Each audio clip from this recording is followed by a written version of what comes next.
Good evening everyone, welcome to an Oz Cyclone Chasers Tropical Cyclone Christine landfalling update tonight, the 30th of December 2013.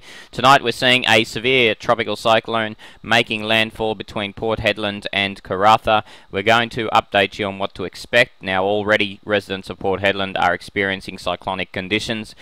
More residents will experience these conditions, and these conditions will worsen as the system approaches the coast. At the moment the system is moving in a southwesterly direction on approach to the coastline. It was moving in a more southerly direction earlier today. It has since now adopted a more southwesterly direction and is likely to, the eye of this cyclone is likely to miss Port Hedland, but Port Hedland is still likely to experience the extreme conditions of the eastern semicircle of the system. Karratha area has yet to experience the extreme conditions. They are likely to see conditions deteriorate significantly later on tonight. Currently the edge of the eye is located about 45 kilometres to the northwest of Port Hedland, the township of Port Hedland, and it's also located about 140 kilometres to the east-northeast of Karratha. Now that's the edge of the eye, bearing in mind that the maximum winds region usually extends around about 30 to 50 kilometres away from that eye. So you can see Port Hedland is nearing the area of maximum winds right now, and you can really see the intensity here in the eastern eye wall, or the southeastern eye wall, just in the intensity of the rain echoes in that particular region. You can see that the eye is extremely well defined here. Nice circular feature, and there's absolutely no ambiguity with this system. You know, when we had Tropical Cyclone Alessia earlier in the year, where we didn't really know which one was the eye, it had multiple eyes because it was so weak. No such issue with this one. This one's a very nice, strong tropical cyclone. When we look at a zoomed in image of visible images, we can see that the system really does have still a fairly cloudy eye, but you can definitely tell where the eye is here to the northwest of Port Hedland. That's the latest image we have there in the visible. Very, very clear image of the center of the system, and you can really see, if you look closely, the really strong and intense convection bubbling away right in this part, in this northern and eastern part of the eye. You can see that those thunderstorm clouds are really tall and bubbling away, so that is a sure sign that we're seeing intensification of this system on its approach to the coastline. Looking at the satellite derived wind estimates, we can see that the heaviest and strongest winds are in the eastern semicircle, where we're seeing 65-70 knot sustained winds, and we're seeing that at the moment over Port Hedland we're starting to see those category 2 strength winds developing and over the surface. But overall, areas to the west around Karratha are only just starting to see gale force winds now, and things will deteriorate. Remember, as the system pushes in a southwest direction, these strongest winds will end up pushing southwest with it. Conditions are going to probably still deteriorate for Port Hedland for a little bit longer before they start to improve later on tonight. But Karratha, it's going to get into that area, or just to the east of that area in a hurry. It's going to get quite cyclonic in that region later on this evening. The system will cross somewhere between Karratha, Port Hedland, and we'll have a look at the latest track map now. Issued at 5 PM Queensland time, we've got tropical cyclone, or severe tropical cyclone Christine, is going to push in a southwest direction, and it's exactly what we're seeing now. Going to cross around about halfway between Karratha and Hedland, which is fantastic news because it's not going to hit any of the populated areas directly. But once again, the issue we have is that by 2 AM, which is well and truly past high tide, but at the point of approach, at the point of actual landfall, it's going to be probably right on about high tide mark. So luckily the high tides today around Port Hedland are around the 5.5 metre mark, so they're not going to be extreme tides, but you can add another couple of meters due to the oncoming and surging of the water, of the waves, sorry, of the wind on the waves and the water, which is going to push that tide level up to probably around the highest, maybe past the highest astronomical tide of the year. So you're looking at an 8 metre or 8 to 9 metre tide possible this evening around that Port Hedland area, just because of the extra force associated with the wind driving the waves and the water. Now remember, that storm surge threat is only to the east of the cyclone centre, so areas like Karratha, which will be west of the cyclone's crossing point, should not see that storm surge anywhere near really affecting them at all. So anywhere east of that, though, is looking quite dangerous this evening. Wim Creek looks like it may experience the eye, or at least the edge of the eye, and then the system will continue to track inland through Tom Price, close to Paraburdoo, and then even remaining a tropical cyclone well and truly 500-600 kilometres inland as a Category 1, due to the fact that the mid-level trough is going to create, or the upper-level trough that's going to capture the system, is going to create an environment with enhanced outflow. And so what we're going to see is the potential for this system to remain a tropical cyclone a lot longer than it normally would, and we're still going to see a fairly skewed version of its winds. So we're going to see most of its winds on the eastern side, and you can see here, drawn by the Bureau of Meteorology on their track map, you can see here the area to the east of where the system crosses, and the area to the northeast and southeast of where the system crosses actually has a much larger gale radius than the area to the west. Now that's the same as the system right now, and we can see that in the current track map, where we've got this area to the east has a much larger gale radius than the area to the southwest. So in terms of destructive and very destructive winds, the area of those is much more symmetrical. However, the gale radius itself is much larger on the eastern semicircle than the western semicircle. So Port Hedland through the afternoon so far has been seeing wind gusts up to about 117 kilometres an hour. Generally, general wind gusts since about 2 p.m. WA time have been over 100 kilometres an hour. So the last couple of hours they've really been starting to see those damaging and destructive winds developing in that region. They've had gale force winds pretty well since around about lunchtime today, and those winds continue to intensify and should do so for another couple of hours before things start to improve. The system is still yet to make landfall. It's still 50 kilometres away. It's still probably another 3 or 4 hours away from making landfall. Conditions at Karratha are nowhere near that extreme at this stage. They're sort of 40 to 50 kilometre an hour winds gusting into the gale force area. However, things will get worse for that region. Once again, not expecting the very destructive core in Karratha, but we should still see winds of over 100 kilometres an hour there at some point this evening as the system approaches landfall and makes landfall to their east. Bedout Island is another area that approached or got very, very close to the centre of the system. They're around about 40 or so kilometres north of Port Hedland, but didn't quite get the eye of the cyclone, but also give us a fair indication, or gives us a fair indication of the type of winds that the destructive, or just outside the very destructive core, was packing. We could see here east-northeasterlies gusting to 137, 139 kilometres an hour. So really some very intense winds. Just generally sustained winds of 100 kilometres an hour or more for a period of six hours since 8 a.m. through to about 3 p.m. So we're looking at 7 hours there of sustained winds above 100 kilometres an hour. So that's some serious wind there, folks, and that's some serious longevity to that wind as well. So we're looking at wind strengths there around the Category 2 level. So once again, they missed out on the very destructive core of the system, but they have certainly got the destructive winds just outside of that. This is the area to watch after landfall. This is Paraburdoo, and we can watch the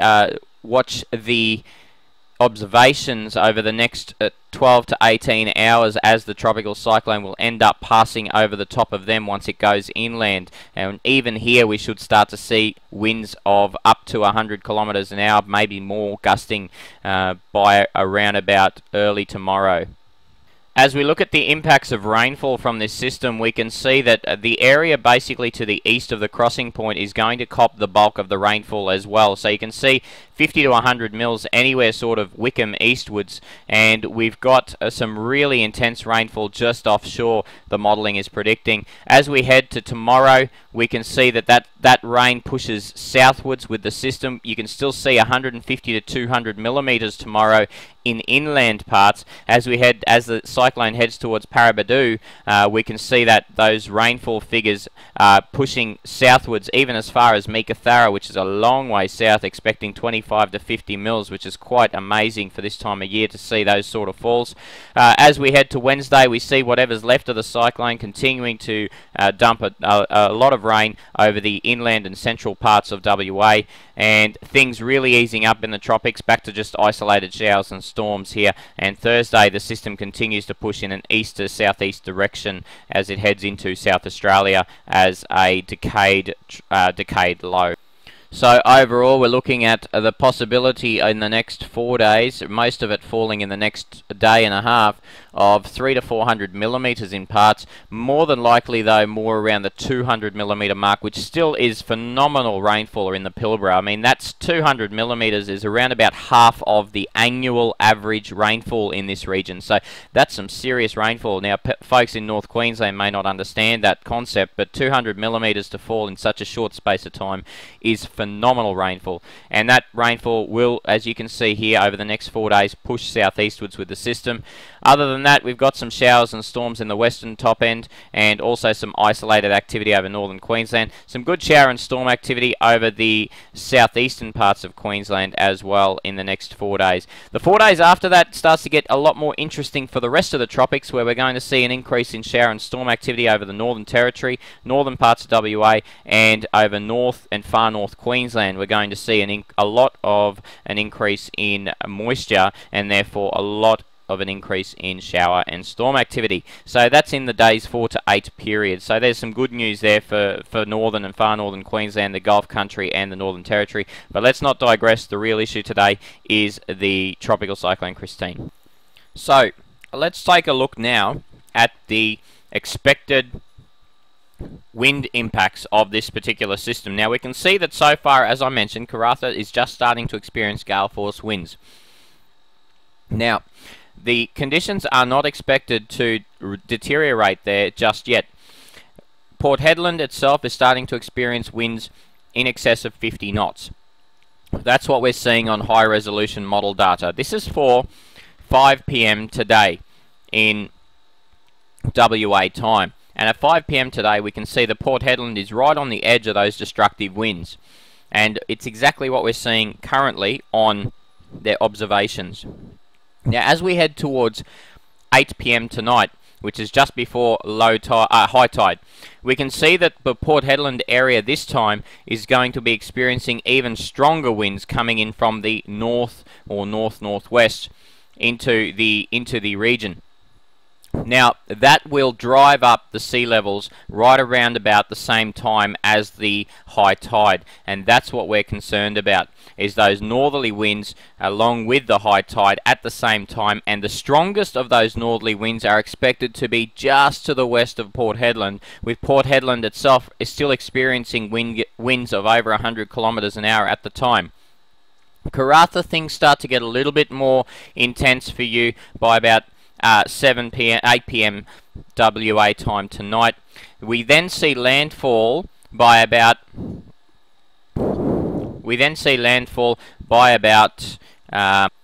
1 AM. And 1 AM we continue to see these really strong winds. Port Hedland winds are starting to die back to around the 100 kilometre an hour mark by that stage, whereas Karratha winds are starting to ramp up to approximately gusting to 100, maybe a little bit more, just to on the western edge of the centre of the cyclone. The cyclone has now crossed the coast pretty well just to the west of midway between Hedland and Karratha, and continues in a south to southwest direction. We still see by 2 AM WA time, we still see gale force winds around Port Hedland. We still see storm force and just damaging, possibly destructive winds hitting Karratha. That area of destructive winds is now moving southwards. That's the purple area you're seeing on your screens, and there's still a little bit left over in the vicinity of where the cyclone crossed the coast just a couple of hours before. So that's by 2 AM. By 5 a.m. we see that this system is now well and truly inland. We're still getting wind gusts maybe up to about 100 kilometres an hour in the stretch of coast between Karratha and just to the west of Port Hedland. Port Hedland itself getting gale force winds still hitting the coast. We're still seeing strong northerly winds here to the east of Hedland, so we're still going to see a lot of rainfall in that time frame. And then as we head towards 10 a.m. we see that the system is likely weakened now to about a category 2 level by 10 a.m. but is now a long way inland, still getting those gale force winds between Karratha and Hedland, and we're seeing those winds over 100 kilometres an hour in parts as we head further to the south, as the system heads further to the south. As we take it through to 11 a.m. tomorrow, we still see the system probably still likely to be category 2, well to the west-northwest of Newman, and pushing in a southerly direction. And then as we head to Tuesday around about lunchtime or just after, we still see winds of 40 to 50 knots to the eastern semicircle of the system. So that's still a category 2 level, folks. That's still a significant tropical cyclone even this far inland, and we're talking a couple of 100 k's inland here, and the system is still going pretty strong, mostly on the eastern edge. Still back on the coast, if we look at Port Hedland to Karratha, those gales are now starting to ease off. There are still gales mostly offshore, just off the coast of Port Hedland to just to the east of Karratha, but things really starting to die down for that area. Let's take a look at some rainfalls over in-depth rainfall figures over the next couple of hours. So what we're looking for here, folks, in terms of rainfall is the red colorings, which shows us the heaviest rain. And currently the heaviest rain at about 5 p.m. tonight WA time will be just to the west of Port Hedland and basically in an arc around where the eye would be. Just in that eye wall we'll see the most intense rainfall. As we head towards 8 p.m. tonight, we see how that rain moves with the cyclone itself. And we see that once again the heaviest rain expected to be just on that western edge of the eye wall. Now Port Hedland itself still going to be experiencing 25 to 50 mils in that time frame. Still going to get a really nice northerly feed in through here through the eastern parts towards Pardue, De Grey. We're still going to see 20 to 50 millimeters here in this region, but really the heaviest falls are in the vicinity of the eye, and particularly on the western edge of the eye, the modelling is showing us at the moment. As we head towards 11 p.m. tonight, we continue to see some very heavy rain just to the east of Karratha now as the system pushes onshore. Once again, Hedland still experiencing moderate to heavy rainfall in this northerly flow, and also we're going to see Karratha and areas to the west of Karratha starting to increase in terms of rainfall as well. Still pretty dry if you head towards Onslow and Barrow Island throughout this process though, as most of the heavy rain remains, most of the rain full stop remains well east of there. Karratha moderate to heavy falls again by about 2 a.m. By Port Hedland still seeing some fairly fresh to strong to gale force northwesterly winds and northerly winds, so they're still going to be in a convergent flow, so they're still going to see a lot of rain by 2 a.m. as well. Once again the heaviest rain just on the western edge of the tropical cyclone centre. So at this stage the modelling is showing us that the heaviest rain will be just to the west of the cyclone centre, while the strongest winds will probably be just to the east of the cyclone centre, and obviously the big issue is the storm surge, which will be to the east of the cyclone centre. If we just head over to Tuesday morning at about 5 a.m. we continue to see some moderate to heavy rainfall. The rain now starting to ease over Port Hedland, but we're still seeing light to moderate falls in this region, basically anywhere from Karratha eastwards, and the heavy rain is now starting to head inland with the tropical cyclone, which is still, by the way, a category 2 as it heads inland, as we mentioned earlier. By about 8 a.m. tomorrow, we really see conditions starting to ease off in terms of rainfall around the Karratha area. Port Hedland still looking at some moderate rainfalls, despite the fact that the system is now well to the south-southwest of them. We're still going to be in a very monsoonal type flow in that northerly moist airstream coming off the ocean. And so they're going to continue to experience those fairly moderate falls of rain. As we head towards 10 a.m., 11 a.m. sorry, WA time. I just get tricked up with my WA times because I'm from Queensland. So 11 a.m. WA time, we're still going to see some overall. The next 24 hours worth of rainfall is going to be very, very heavy in through the inland parts as the system continues to push southwards. We're going to see an easing off in rainfall, but still looking at the 25 to 50 millimetres here for the next 24 hours, and the real intense falls, though, over 100 millimetres expected as the system tracks south in the path of the system itself. Alright folks, that's where we are for now. Please take care. Please make sure that you're hunkered down. If you are having a bit of a cyclone party, not that we condone those sort of things, but sometimes the safest way to see out cyclones is together with friends and family and in your house, and try to make the best of a bad situation for the next 12 to 18 hours. And if you're inland, for the next 24 to 48 hours as the system progresses inland. Our next update will be tomorrow morning, where we'll look at the aftermath of this tropical cyclone. Thanks for watching tonight, and we wish you a safe night and a good night.